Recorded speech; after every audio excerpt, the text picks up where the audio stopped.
Hey there, welcome to Creative Crusade, my ongoing art journey. If you want to stay up to date with me and learn alongside with me, be sure to subscribe and hit the bell so you can do so. So, today's exercise, or tutorial thing, whatever, is ghosted lines, how to ghost lines.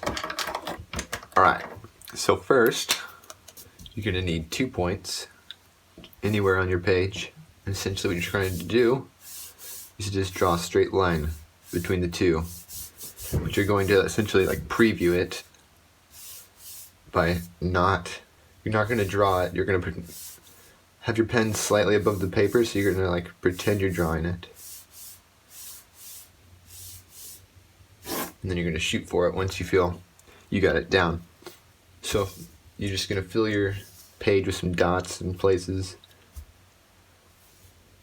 You're going to choose like dots to dots, you get to choose what you want to connect, right? So, and just like in the last lesson, make sure you always start on that point. You don't want to have both ends fraying. So make sure you have the starting point set. Then you're going to ghost it. And you can kind of see in your brain how it's going to kind of come out, which is, I guess, the whole point of ghosting. Like I have some arcing here, and it's not exactly meeting the endpoint accurately. But also you want to make sure that you're only ghosting in one direction, that you're not going like ghosting that way and then ghosting back. You only want to ghost one way because that's the way you're going to be drawing the line, from this direction. And so you want to build up the memory towards that direction. Don't mind me, I'm just eating my breakfast at 11:20. So, you want to ghost your lines in one direction only. Feel free to rotate the page as much as you need.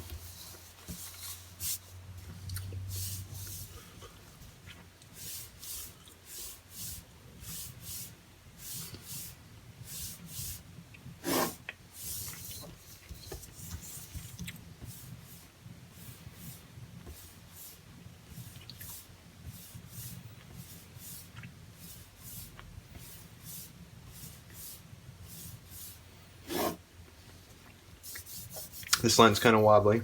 And if you ever find you're having trouble, like for example you're overshooting your lines like that, there's one method that drawabox suggests, is that you just lift up your pen right after the point. So like instead of doing that, you just lift it up, kind of, which I mean it kind of does the same thing, but you can try to do that so you can still try to shoot past it.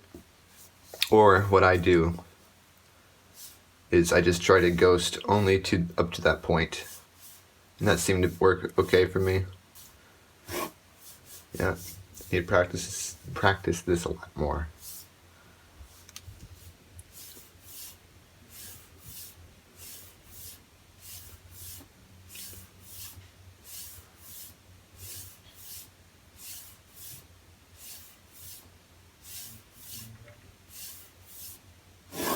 And so you can do this as many times as you need to, of ghosting, and you should, until you feel comfortable with the line you're going to make.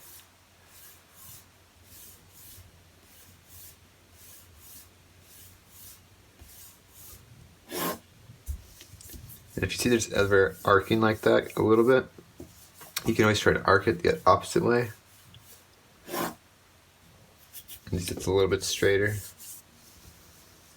But over time, if you try to arc it more kind of in the opposite direction of where you're normally arcing it, like you can see my lines kind of have this little bit upwards arc. So over time, if I practice trying to get a little bit of a bottom arc, or pushing that arc a little bit down, it will, over time, help fix that. The long ones are hard. It's all hard.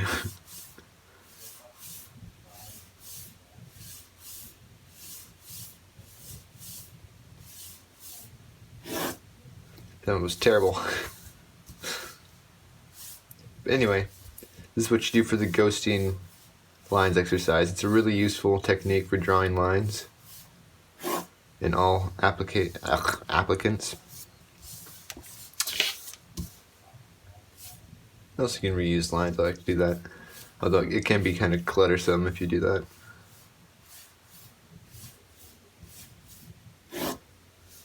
That's kind of wobbly, left to right.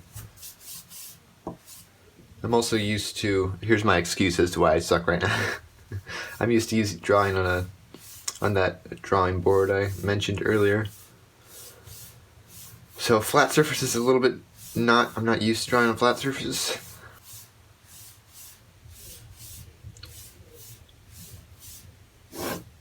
Oh, it wasn't too bad, a little bit of an arc.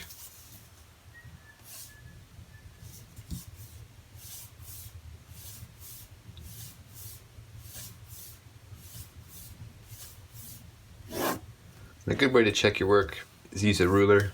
You can just put it between those two lines and it'll help you tell if your lines are wobbly or not. Like this one's pretty archy. So anyway, the end of your page, when you're done with it anyway, should look something like this. Hopefully it looks better than this, but that's that for the ghosted lines exercise. It's pretty simple, but it's hard to get done. Well, do it correctly. But yeah, hopefully this helped you to have a in-person example, I suppose. But if you haven't watched Drawabox's stuff on this, you should. Because that, first of all, that's a requirement of Drawabox. So if you're going through Drawabox, you need to read the website, and it's recommended you watch the video, but it's not required. But anyway, that's what I got for this. So let's move on to the next exercise.